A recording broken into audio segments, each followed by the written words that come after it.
Morning! Today we're going to do a little demonstration on this. These are actually special worms you can see here. Why special? Because these are worms that we use for vermicomposting. Okay, we have a combination of Malaysian blue worms and also African nightcrawler, or what they call ANC. So why do we want to do vermicomposting? Because we want to turn our kitchen waste, for instance, all our scrap vegetables and fruits, and let them digest it through their stomach, and what will come out is beautifully all the vermicast which we can use in our garden. Okay, so what is the first step of your vermicomposting? We need to create a nice home for them. So you can use various items. What I have here is actually made from plastic. You have two tiers. One is the bottom layer, which will capture the liquids that comes up from the vermicomposting, and this is where the home is.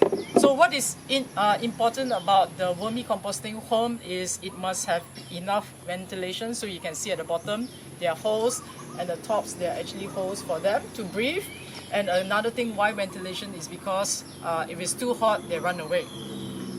Second thing is you make sure there's also drainage holes, because when they also during part and parcel of the vermicomposting process, there are actually liquid that drains out, so you need to provide holes for that. If you don't have this, what will also be ideal is your normal clay pot at home. So you have your normal clay pots, just make sure you follow the steps as what we're doing now.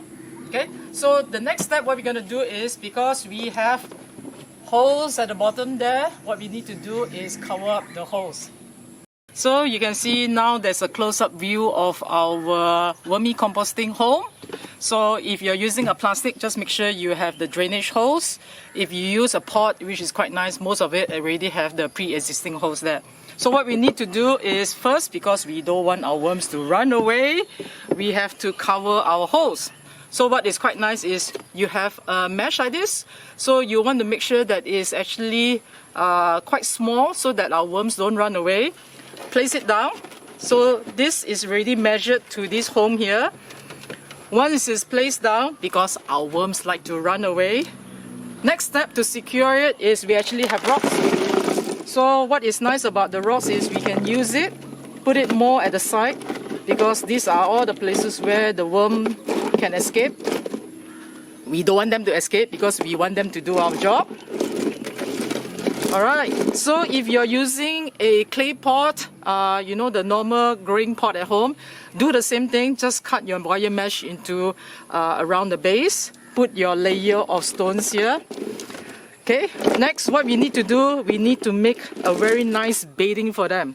So what is actually bedding is imagine your home. If you have a very comfortable home, the worms want to stay there and they'll do the work for us.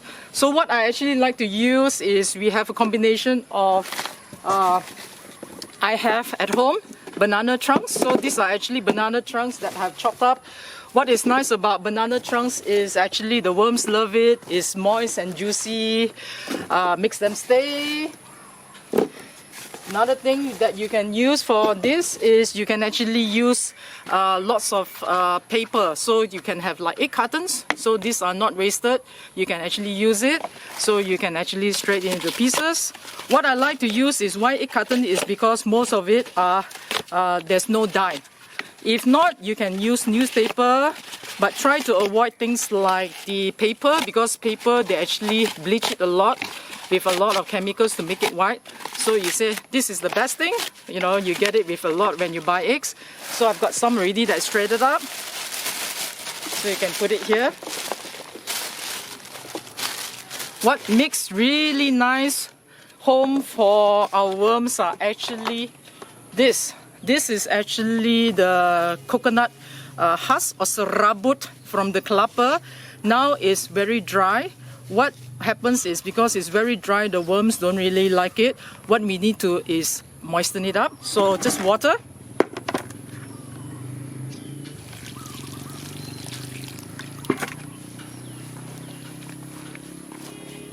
So we have here, water has been put in with our coconut husk.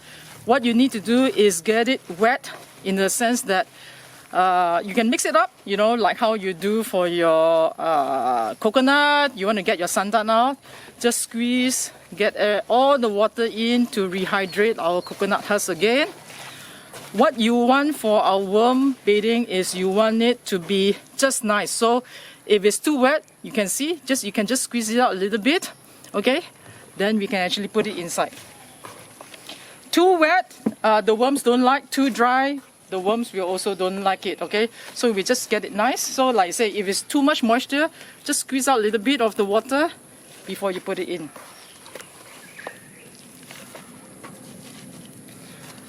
So how much bedding do you need for your vermicomposting? You roughly need about 2/3. So around this, because I know this is still very bulky because of the paper, so I can cover it to the top.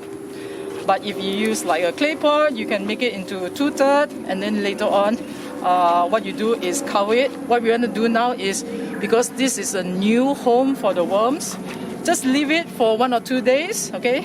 Let everything settle nicely before you introduce the worms in. If you introduce the worms in too quickly, the chances are the worm might want to escape, yeah? And you don't want that, because you want to keep your worms happy in their home and do the job for you, okay? So we have everything here, just a little bit more moisture to our coconut.